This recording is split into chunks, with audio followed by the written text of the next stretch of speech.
Sibingelele kuwona wonke umuntu osibukelayo njengamanje. Suze washaya kumsombuluko engangithembisile ngawo ukuthi iLabour and Civic Organisation ilakho kumele iphawule kodaba oluthinta iMarch and March kanye nensizwa nomnsizwa Foundation. Mhlambe angiqale ngento ethi iMarch and March yaqala ngonyaka odlule 2025 kumhla ka24 March kwakusey March in March. Kuyiqiniso ukuthi abantu abaningi uma ngobese ayeba nalombono ukuthi asiphumeni sizabalazele izwe sabalazele izwe lethu. Abaningi abantu babengayithatha serious lo mzabalazo, kodwa abantu abafana nathi nabanye baningi nje, kodwa ngifuna ukubalula kakhulu umfowethu uPhakela Umthakathi wayekhona kuleyo mashi ngemashi yokuqala. Beloke bakhona ebuye ngabi khona, kodwa kamuva nje kuwona lo nyaka kubonakala ukuthi umgqiqo wakhe kanjalo noMacengwane bathe mabesondela kwiMarch and March ubemkhulu kakhulu umehluko esayidini ohlangothini lezinsizwa, ngoba ukufika kwabo kwenza ukuthi iMarch and March ikhule ngesikhulu isivinini na wonke umuntu azi ukuthi kwenzakalani ngeMarch and March, okuwukuthi ke amandla abo nobuholi babo nokufaka nje umfutho kwiMarch and March kwenze ukuthi wonke umuntu ayinake iMarch and March, kwenze ukuthi amamarch emaningi ebemaningi. Uzokhumbula ukuthi iMarch and March ibithi noma ebakhona kwamanye ama-province nakwezinye indawo, kodwa kakhulukazi bijwayele ukuba seKZN eThekwini. Kodwa ukufika kwabo basebenze kakhulu, ngeke sibukele phansi amandla abafike nawo kwiMarch and March. Bonke lawo bantu akade besupporta iMarch and March khona ade befika as ama-political party, ama-leaders besho ukuthi bezoseka iMarch and March. Bakhona ade befika njengama-civic organisation nabo besho ukuthi bazoyisupport iMarch and March. Khona nje kade befika njengabahlali besho ukuthi bazoyisupport iMarch and March, okuyinto leyo-ke esijabulisayo and esijabulelayo engathi umzabalazo weMarch and March ungaqhubeka. Sesikusho konke lokho, kodwa ngeke futhi sikushiye ukuthi noma iMarch and March kwakuwumbono kaMangobese uJacinta, kodwa wonke umuntu waseSouth Africa, abaningi abantu baphumela obala basho ukuthi bayoseka umbono wakhe.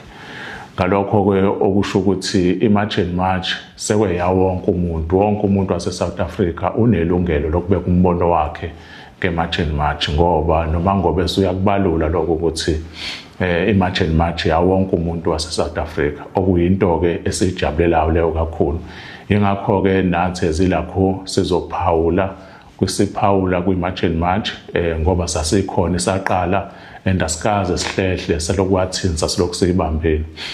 Abantu abeza kwiMarch and March kunabantu abaningi abezayo bezosupporta iMarch and March, bezoyisupporta, and abanye babo sebenezitha, abanye babo abasebenzi bakhiphe isente labo lobakhipha amasente abo okugcina ukuthi bethenga ama-t-shirt eMarch and March, abanye ukuthi begibele beze uma kuzoba neMarch, abanye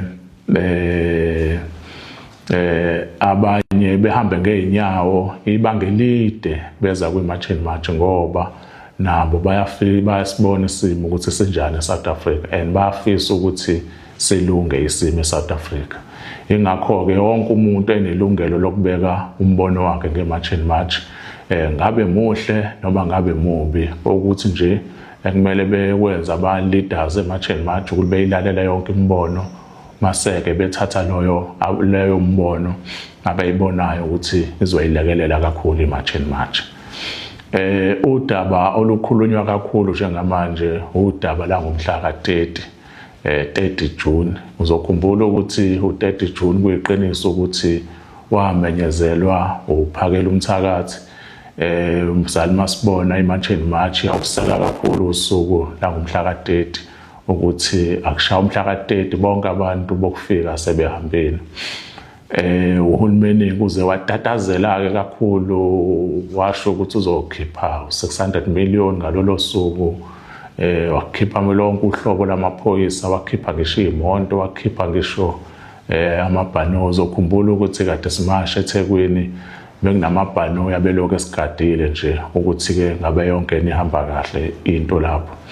Okuyinto-ke eyasikhathaza kakhulu ukuthi uhulumeni ey'ntweni ey'ningi kangaka umphakathi ukhathazeke ngazo ukwazi ukuspenda imali engango-600 million ngosuku olulodwa, kodwa abantu bebesho ukuthi sikhala ngabantu bokufika, uhulumeni kodwa ngaleyo nto engenzi lutho. Okunye kwako usuku la ngomhla ka-30 kakhulukazi eThekwini nathi la sasikhona njengelakho lahamba kahle kakhulu ngoba akekho umuntu owadotshulwa and akekho futhi umuntu owathiwa uboshiwe kuleya mashi esasekuyona. Okuyinto-ke leyo kuyasijabulisa kakhulu ukuthi abantu base-South Africa noma bediniwe kodwa bayawuhlonipha umthetho, bayawulandela umthetho, futhi-ke bayawuhlonipha nama-leaders ayelida leya mashi, ngoba kwangenzeka noma yini. Uzokhumbula ukuthi kuqalwa ukumashwa njengoba ngeke ngabalule ekuqaleni ukuthi kuqalwe ngonyaka odlule ngo-2025, kodwa uhulumeni akabi nesixazululo sale nkinga abantu bokufika, kodwa uyakwazi ukukhipha imali engango-600 million ngosuku olulodwa. Ukube lezi iy'nsiza wayikhipha uyikhiphela ukuthi kudilwe nento yabantu bokufika, mhlawumbe ngaba sikho la sikhona njengamanje. Kodwa-ke udaba olubaluleke kakhulu njengamanje olukhulunywayo udaba lokuthi lo mhlangano okade ukhona phakathi koMngizwe Mchunu kanye noPhakela Umthakathi uNdabandaba selususe umkhulu komsindo. Abantu babe nemibono eminingi eyahlukene okungelona futhi iphutha lelo. Njengelakho nathi siphawula kulolu daba ngoba umhlangano ongumhla ka-29 June ngakusasa kuzosa kube umhla ka-30. Kumhlangano-ke wahlala ngendlela owahlala ngayo, kodwa before ngingene kuwona angikubalula ukuthi ngomhla ka-23 May mhla ka-23 May kwakune-program lapha ngase-King Dinizulu Park eThekwini. Sasine-program yama-salon, umfethu uPhakela Umthakathi wayene-program insizwa nomnsizwa, kubizwe bonke labafethu abahlala emgaqweni eletha umkhuleko khona, banikwa-ke nokudla nezinye zezinto. Saya-ke khona sayomsupporta, naye weza kwi-program yethu yama-salon yokuqala saseseThekwini, wazokhuluma nabantu. Kodwa ngalolo suku umhla ka-23 May sasesihamba-ke naye uPhakela Umthakathi nabanye ama-comrades sayohlala kwenye indawo lapha eThekwini eGudlulwandle, sayoba ne-briefing nje encane. Kodwa izinto asayikhuluma naye ngalolo suku enye yayo ilento ethi uthi uPhakela Umthakathi ubaba uRamaphosa ufisa ukumbona, kodwa manje njobe efuna ukumbona iyavela into ethi kunemali afuna ukumnikeza yona. Ngase ngimtshela mina ukuthi ngangcono kube ubaba uRamaphosa uthi ufuna ukukubona, kodwa ufuna ukulungisa iy'nkinga lezi esikhala ngazo njengoba hleli simasha. Kodwa uma kuveza ethi kunemali afuna ukuyikhipha, ufuna ukuxhasa, ilapho-ke inkinga-ke ngoba shuthi sekuyi-bribe leyo, sekukudayisa ngomzabalazo uma uvuma ukuthatha leyo mali. Kwangazuthi-ke siyazwana-ke naye wayikhahlela leyo nto ngenyawo zombili, wathi hayi ngeke ngivume mina mfethu Mancinza ukuya lapho, angifune imali phela, mina ngifuna ukulwela abantu base-South Africa. Kwadlula-ke lapho-ke and kwaba yinto futhi angikaze kufika umcabango uthi kungenzeka awuvume lo mhlangano. Nakho-ke ngomhla ka-29 ebusuku June sekuvela-ke indaba ezithi ube nomhlangano ungizwe umchunu nawo uphakela umthakathi. Ngawo umhla ka-30 emva kweMarch ngenza isiqiniseko ukuthi siyabonana nomfowethu uphakela umthakathi. Masibonana naye uphakela umthakathi ngimbuze ukuthi saba ne-meeting one-on-one ayekhona amanye ama-comrades but ngacela ukuthi asikhulume sodwa eceleni sobabili and basinika lolo thuba and ngakhuluma naye. Ngambuza ukuthi mfethu uwena wathi uRamaphosa njengoba efuna umhlangano ufuna ukukunika imali. Ngabe kwenzakaleni uzovuma ukuthi uRamaphosa nibe nawo umhlangano ngoba uyazi ukuthi sasivumelene ukuthi ngeke uyilapha ngoba ufuna ukunika imali akezi nama-solution. Umfowethu ke lozo insolo zonke wayiphika ukuthi ayikho imali ayithathile kuRamaphosa futhi yena akaswele futhi yena ufuyile uney'nkomo more than 500 nezimbuzi more than 1000. Ngase ngicela ukuthi ngoba lento kubuke kungazuthi ziningi inkulumo la ngaphandle na ku social media kubalulekile ukuthi sibe nomhlangano. Ngakusasa umfowethu Ndabandama wayezoba ne-media briefing. Uma ezoba ne-media briefing bekuseni kwakumele sibe nomhlangano kuyimina uyena kanye nobuholi bonke be-March and March. Wathi hhayi akanankinga ngabuthinta ubuholi be-March and March kwavunyelwana ukuthi kuzobonwana. Nakho-ke before i-media briefing sengifona ekuseni ngoba i-media briefing yakhe izoba ngo-3 thina kuzomele sibe nomhlangano ngo-12. Mase ngimcela ukuthi-ke ngizama ukumfonela angisamthole efonini kwaze kwayi-media briefing yaqala i-media briefing.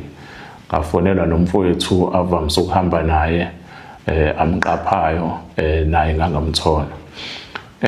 Sagcina umhlangano ungabanga khona ngazama futhi ukuthi kube nomhlangano-ke after media briefing wangatholakala efonini. Okuyinto-ke leyo-ke engabona ukuthi sengikwenze konke mhlawumbe ingakho umuntu ezefika kulesi sigaba lesi ngoba savumelana naye umfowethu ukuthi lo mzabalazo esiwenzayo kumele sithembeke ngayo yonke indlela. Futhi umfowethu uphakela umthakathi mina bengimbiza ngobhuti omdala namanje futhi kusewubhuti omdala ngoba ngisho ngikuthiwa ungenzani kodwa kushintshi ukuthi mdala kunami and futhi kumele ngimhloniphe. Kodwa izinto ayenza yokuthi makuba nenkinga kufanele sihlale phansi silungise leyo nto gcine ngasawabamba ama-phone call ami zonke lezo zinto gcine futhi engasaxhumani nobuholi be-March and March akubanga kuhle lokho. Mase kuba khona iy'nsolo ezithi before baye kulo mhlangano womhla 29 zithi bahlangana nabanye abantu abathile abasondelene noPresident uRamaphosa bamnika imali engango 3 million esiyonke kodwa waqale kwakhipha ideposit o1.5 million. After i-media briefing kwakumele kuphume futhi omunye u1.5 million esiyonke imali kwaba u3 million. Zikhona-ke lezo insolo ey'njalo okusho ukuthi uma ukuthi ngempela leyo nto yenzeka ngoba umuntu abahlangana naye owenza yonke lento ukuthi bethole imali uBhejane Chauke omunye usondelene kakhulu noRamaphosa loyo kuthiwa imali bayithola kuyena. Ukuthi-ke mawukuthi ngempela ikhona imali eyaphuma yanikwa abafowethu shuthi abalenzanga iqiniso ngoba bekumele bayisho na-public ukuthi kunemali abayithola mawukuthi imali clean. Mhlawumbe kwaxhaswa umzabalazo ukuthi siqhubeke sizabalaze noma babesizwe ey'ntweni zabo ey'personali noma kwakusizwa insizwa nomnsizwa foundation noma nje kwakuyimali yani kodwa kubalulekile ukuthi umphakathi ulazi iqiniso ngoba lo mzabalazo baningi abantu asebey'nikele kuwona and baningi abantu asebenezitha ngokuthi bajoyine lo mzabalazo asekuwona.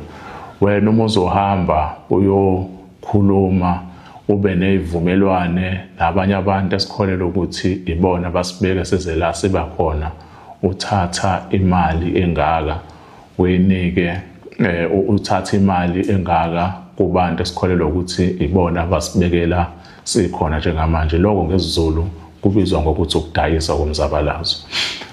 Baningi-ke abantu okungenzeka beyigxeke inkulumo yami namhlanje, kodwa futhi ngiyazi ukuthi ekuhambeni kwesikhathi bawubona ukuthi why kwakumele izwe lazi ngalento and why kumele sikhulume kanje njengelakho, ngoba abantu abaningi banenkolelo yokuthi kumele sibe united, sibumbane ukuze sizoqhubeka nomzabalazo wethu. Kodwa manje umbuzo omkhulu uthi uba united kanjani nomuntu osedayise ngomzabalazo?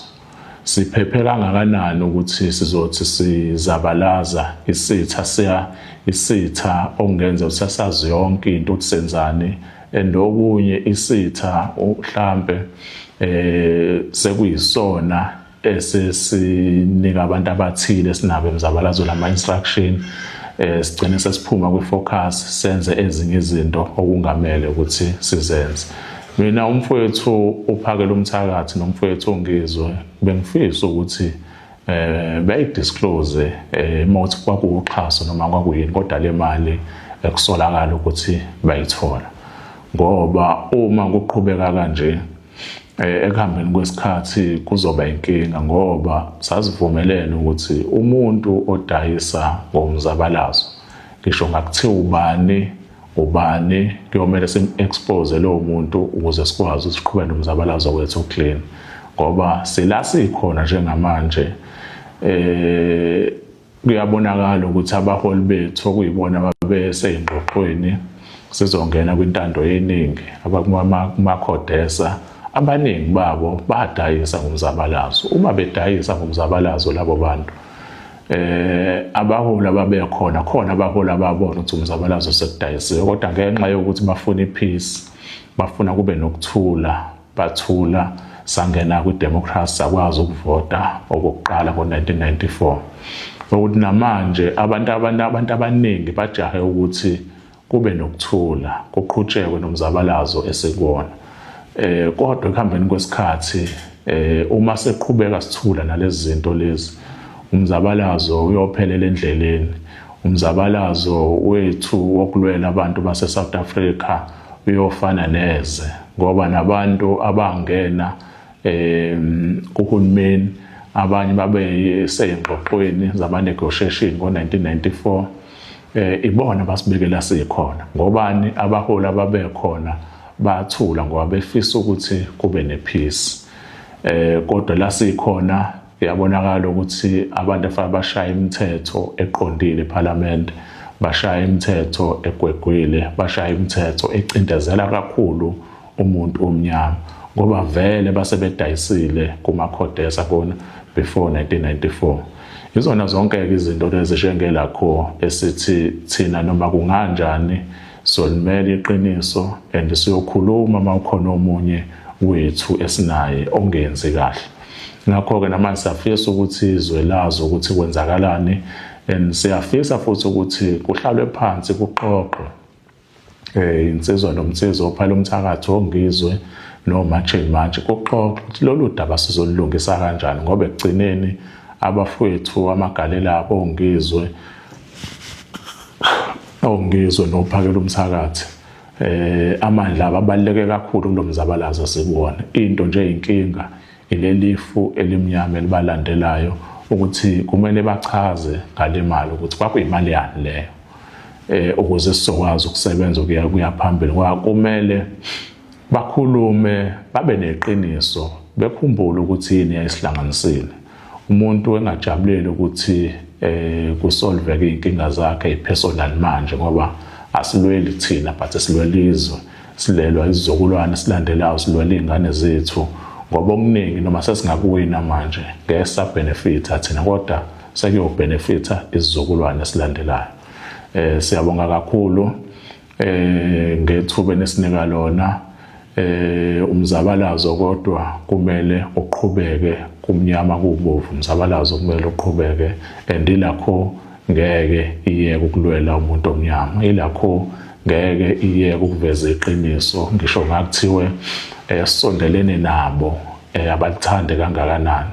Ngisho ngakuthiwe ngisho ngakuthiwe ubugebengu benziwe abantu ezizwanayo nabo. Ngisho ngakuthiwe ubugebengu benziwe abantu basemndenini. Kuyomele sikuveze ukuze lelizwe kusasa libe ngcono kunelamanje. Siyabonga.